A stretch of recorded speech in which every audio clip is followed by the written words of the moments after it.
Hello, this is Dandin, and today I want to talk to you about representative democracy versus direct democracy. So, I live here in the United States, and we're going through all sorts of political turmoil, and the rest of the world follows us as a member of G2 between the United States and China. And since our founding here of the United States in 1776, we have had a representative democracy, which includes things like people in elected positions that represent groups of people. It also has turned into practices like gerrymandering and also marionetted dissemination, which I described in another video, but I'll talk about it a little bit more here. This is hardly a theoretical thing. I'm not proposing this to be something that is enacted in the near, mid, or far future. This is something that's happening right now, is we have a chance, as long as people notice it, to move from a representative democracy to a true or truer direct democracy, where you don't have to rely on political elections for a bunch of bastards that nobody likes, especially libertarians, who I find to be the most well-researched, well-meaning, most intelligent people on earth, politically. And so, and there are many libertarians, not all, but many libertarians who understand the value of business and private enterprise. So, right now, we have a problem with representative democracy, and we've had it for a long time. So we have this two-party system of the Republicans and the Democrats, who are pretty much the Bloods and the Crips, and the only thing they can get together and do is sell drugs. I've said this before, and that's like the same thing with the Bloods and the Crips on the streets. And as we know, being in a violent street gang such as the Bloods or the Crips or the Republicans or the Democrats does not necessarily increase one's intelligence. It might increase one's violence and group thinking, and doesn't really lead to good solutions. I think that's obvious, even for people who habitually vote Republican or Democrat. So, like, two of the big problems in a representative democracy: first of all, the existence of political parties.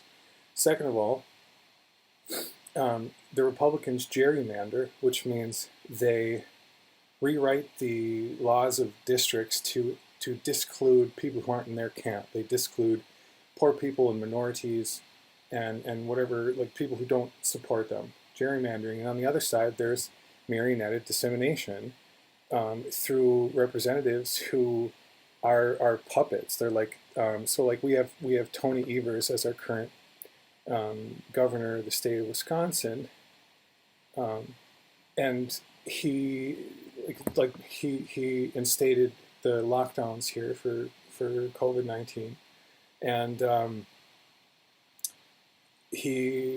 that was like ruled unconstitutional. But his rulings were like signed by this woman named Andrea Palm, who's in Washington D.C. and the Devil's Playground, and part of the Obama administration, was part of the Obama administration. So it's like, whether or not you like Tony Evers as a person or a politician or whatever, he's just a dude with a hand up his ass, and that's true of a lot of Democrats, probably Republicans too, but I think Democrats are more guilty of that, just as Republicans are probably more guilty of gerrymandering. Both of them suck, and both of them are consequences of having a system of representative democracy. Now, moving towards a direct democracy, we have the technology to do it very easily, and we see it being done, not in the public sector hardly at all, but we do see it happening something much closer to true direct democracy in business when it comes to shareholders. Shareholders of publicly traded stocks, shareholder or even privately traded stocks, whatever the organization is, systems who have a shareholder system where everyone can vote. And now we have the technology with an EMP blast. This all gets fucked up, but so does representative democracy or any form of democracy or any form of government or any form of business. So, it's weird to say, and a lot of people don't like the idea of private enterprise and private companies having so much say in big decision making. But honestly, like if you go Republican or you go Democrat, that's just two different layers of private corporations taking over anything. So you can't get out of it with representative democracy as it currently stands. They're both, all the politicians are bought and paid for. Trump's bought and paid for by himself. Someone who's likely much richer than you, unless they're billionaires watching this. The vast, like, and on the other side, there's people who seem to be anti-corporation, but they're even more influenced by groups like World Economic Forum that are private business interests, and they call for public-private partnerships, but the public doesn't know what the hell they're doing. They can. It's not even in back rooms anymore. It's public, but nobody knows about it because there's a media flood of the circus and like these representative elections and all sorts of other crap and celebrity shit and there's all sorts of other media flooded before that. Even though these public-private partnerships, their media is public. Event 201, public. World Economic Forum's YouTube page, public. Nobody watches it. Of great consequence, nobody watches it.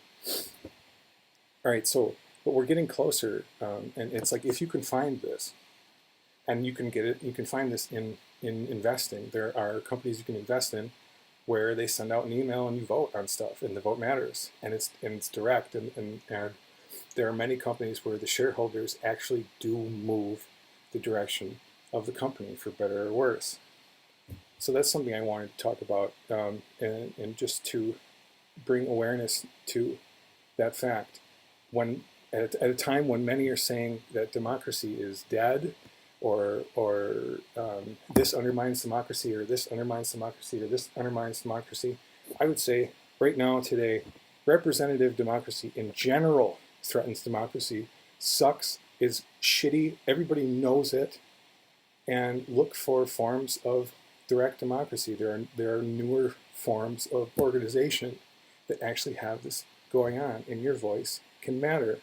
The U.S. presidential election, we're already seeing so many forms of fraud, it's ridiculous. Are you seeing that in direct democracy that happens from shareholder groups for corporations? No. So keep that in mind. Look for more forms of direct democracy, ownership where you actually vote. These things exist. So keep an eye out.